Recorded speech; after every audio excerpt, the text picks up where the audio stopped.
Google पर जाके आप सर्च करेंगे तो करवा चौथ का त्यौहार 13 और 14 दोनों ही मेंशन किया गया है, लेकिन पंचांग में आप देखेंगे तो 13 अक्टूबर 2022 का दिन फिक्स है। तो कुल मिला के, क्योंकि मैं जिस पंचांग को फॉलो करती हूँ वो सर्वश्रेष्ठ पंचांग है और उसमें दी गई जानकारी सही होती है, सटीक होती है, शास्त्र सम्मत होती है। तो 13 अक्टूबर 2022 का दिन करवा चौथ मनाई जाएगी और करवा चौथ सुहागिनों का प्रमुख त्यौहार है। इसकी पूजा विधि कई लोगों को नहीं मालूम होती है। मैं आज आपको करवा चौथ की पूजन सामग्री से लेके व्रत की विधि बताऊंगी और आरती भी बताऊंगी आपको, तो वीडियो में बने रहिए अंत तक। आज आपको बेहतरीन जानकारी देने वाली हूँ। Hi everyone, my name is doctor Umashree. मेरे चैनल में आपका स्वागत है। इतना प्यार और सपोर्ट देने के लिए तहे दिल से आपका आभार। इसी तरह से सपोर्ट बनाए रखिए डॉक्टर उमाश्री चैनल पर। आइए आज के वीडियो शुरू करते हैं। करवा चौथ व्रत की विधि। यह व्रत कार्तिक मास की कृष्ण पक्ष की चतुर्थी को किया जाता है। इस व्रत को करवा चौथ का व्रत कहा जाता है। सुहागिन स्त्रियों के लिए यह बहुत श्रेष्ठ और उत्तम व्रत है। स्त्रियां अपनी पति के दीर्घायु के लिए व्रत करती हैं। हिंदुओं में यह व्रत बहुत महत्व को प्राप्त है, अतः ये उपयोगी और प्रभावशाली व्रत है। पूजन सामग्री के बारे में जानिए। पीली मिट्टी, पीले या लाल रंग का कपड़ा, लकड़ी का पटरा, करवा मिट्टी का बनाया हुआ, करवा खांड या चीनी का बनाया हुआ, रोली, सिंदूर, कलावा जिसको मोली भी बोलते हैं, दीपक, रुई, घी, धूप बत्ती, कपूर, फूल माला, पान, पंचमेवा, पंचामृत, मौसम के अनुसार फल, पेड़े या बताशे, गंगाजल, और गंगाजल उपलब्ध न हो तो साफ़ स्वच्छ पानी आपको लेना है और चावल आपको लेने हैं। व्रत करने की विधि। इस दिन सुहागिन स्त्री को प्रातः काल ही घर की सफाई आदि करके स्नान से निवृत्त हो जाना चाहिए। इस दिन स्त्री को पूरे दिन निर्जल उपवास करना होता है, लेकिन मैं आपको बता चुकी हूँ जैसा पहला करवा चौथ आपने जिस हिसाब से किया है, पानी नहीं पिया है या पिया है, उसी के हिसाब से आपको व्रत करना चाहिए। फिर पूजन की सभी सामग्री को एकत्रित कर लें और इसके बाद शाम के समय अपने घर की, पूजा स्थान की या आंगन को स्वच्छ कर लें। फिर स्त्री को हाथ मुंह आदि धोकर स्वच्छ वस्त्र पहनने चाहिए और आभूषण आदि धारण करके श्रृंगार करना चाहिए। फिर चावल को पीसकर थोड़ा सा सिंदूर और पानी का मिश्रण बना लें। इससे दीवार पर करवा माता का चित्र बनाएं। आपको करवा चौथ माता का पोस्टर अवेलेबल है मार्केट में, तो करवा चौथ माता का पोस्टर भी आप ले सकते हैं, रेडीमेड जो आता है मार्केट में। साथ ही गणेश जी, सूर्य, चंद्रमा आदि देवी देवताओं के चित्र बनाएं। साथ ही सुहाग की विभिन्न वस्तुओं जैसे चूड़ी, बिंदी, बिछुआ आदि के, दूध देने वाली गाय, करवा बेचने वाली कुम्हारन, महावर लगाने वाली नाइन, चूड़ी पहनाने वाली मनिहारिन, 7 भाई और उनकी इकलौती बहन के चित्र भी बनाए जाते हैं।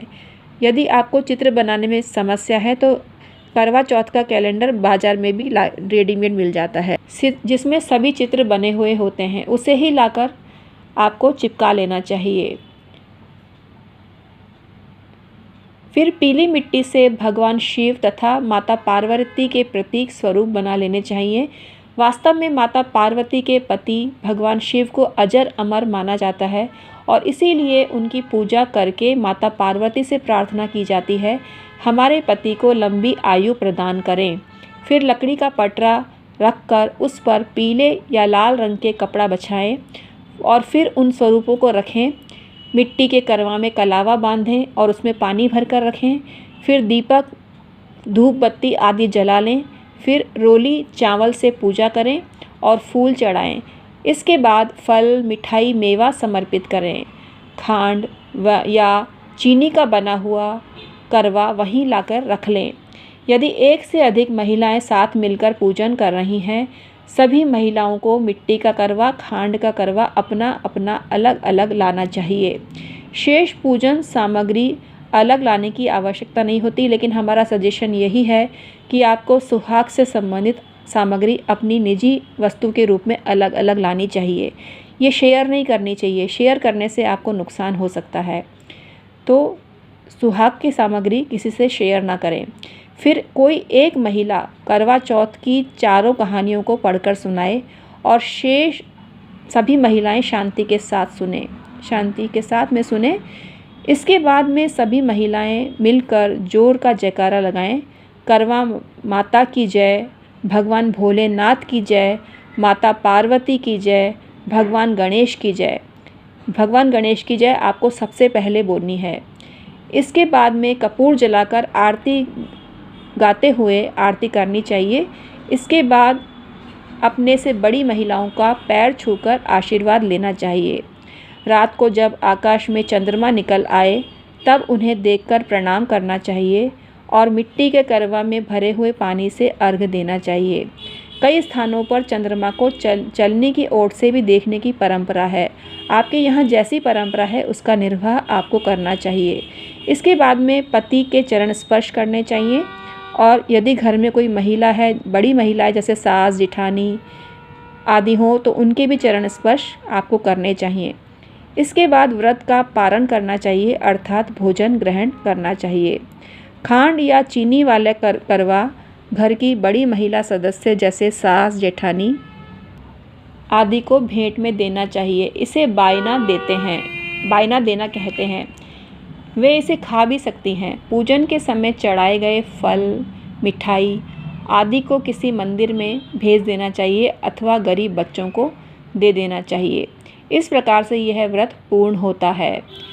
इस व्रत का महत्व यह है कि इस व्रत को करने से करवा माता प्रसन्न होती हैं और अति उत्तम फल आपको प्रदान करती हैं। इस व्रत को करने से पति की आयु लंबी होती है, सभी प्रकार के रोग शोक दूर होते हैं। इस व्रत के प्रभाव से पति पत्नी में स्थायी प्रेम उत्पन्न होता है, दाम्पत्य जीवन सुखमय होता है।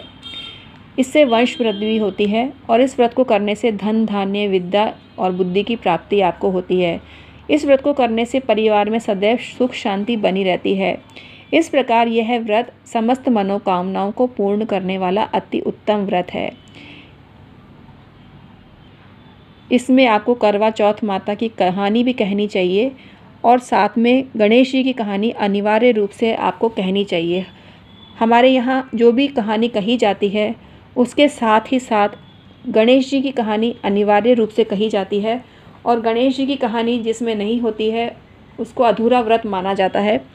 तो भगवान गणेश की कहानी आपको अवश्य ही कहनी चाहिए।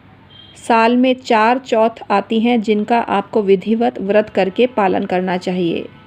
करवा चौथ व्रत कथा नाम से पुस्तक आपको मार्केट में मिल जाएगी, पूजा पाठ के दुकानों पे जहां आप करवा चौथ की पूजन सामग्री लेते हैं उसी दुकान पे आपको करवा चौथ व्रत कथा के नाम से पुस्तक मिल जाएगी। इसमें पूजन सामग्री लिखी हुई होती है, व्रत करने की विधि लिखी होती है, महत्व लिखा होता है, महात्म्य मतलब, और करवा चौथ की चारों कहानियाँ आरती सहित होती हैं। तो पुस्तक आपको अवश्य ही ले आनी चाहिए। माता पार्वती की पूजा सुहाग के प्रतीक के रूप में होती है। शैलपुत्री स्वरूप में पूजा करके, उपासना करके उन्होंने भगवान शंकर को पति के रूप में पाया था। जो सुहाग देने की अधिष्ठात्री देवी हैं माता पार्वती ही हैं, तो उनका विधिवत पूजन आपको इस दिन करना चाहिए। गौरी गणेश पूजन इस दिन किया जाता है, चौथ माता का पूजन किया जाता है, चंद्रमा का पूजन किया जाता है, भगवान गणेश का पूजन किया जाता है और भगवान शंकर का भी पूजन किया जाता है।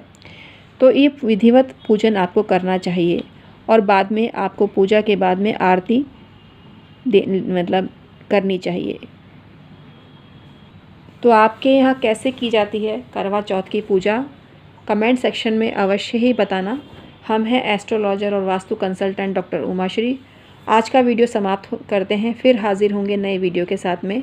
आज हमने आपको बताई करवा चौथ की पूजा विधि, उसको आप ध्यानपूर्वक सुना आपने। करवा चौथ की पूजा की एक दूसरी विधि भी है जो काफ़ी प्रचलित है और पूजा पाठ की पुस्तक में आपको मिल जाएगी, वही हम आपको बता रहे हैं। 4 बजे के करीब मिट्टी के करवे में मोली बांधकर रोली से सातिया बनाकर उसी पर रोली से 13 बिंदियाँ बनाकर चंद्रमा को अर्घ्य देने के लिए जल भर के रखते हैं। फिर एक थाली में रोली, गेहूं के दाने और लोटा भर के रखते हैं। फिर माथे पर रोली से टीकी करते हैं। लोटे पर भी मौली बनाकर सातिया बनाते हैं। फिर हाथ से 13 गेहूं के दाने लेकर कहानी कहते हैं। कहानी सुनने के बाद में गेहूं के दाने लोटे में डालते हैं, फिर कुछ साड़ी के पल्ले में बांध लेते हैं जो रात्रि में चंद्रमा को अर्घ्य देते समय हाथ में लेते हैं। लोटे का जल सूरज में डालते हैं। एक थाली में फल, मिठाई, चावल, भरा हुआ खांड का करवा और रुपए रखकर बायना मिनशकर सासू जी, ननद जी या जेठानी जी को दिया जाता है और गमले का पानी पानी गमले में डाल दिया जाता है। तो करवा चौथ माता की कथा भी है। 7 बेटे और एक बेटी की कथा है। 7 भाइयों की लाडली बहन की कथा है जो आपको पता ही होगी। तो उसको कथा को भी आपको कहना चाहिए। और उद्यापन भी किया जाता है करवा चौथ का कुछ जगह।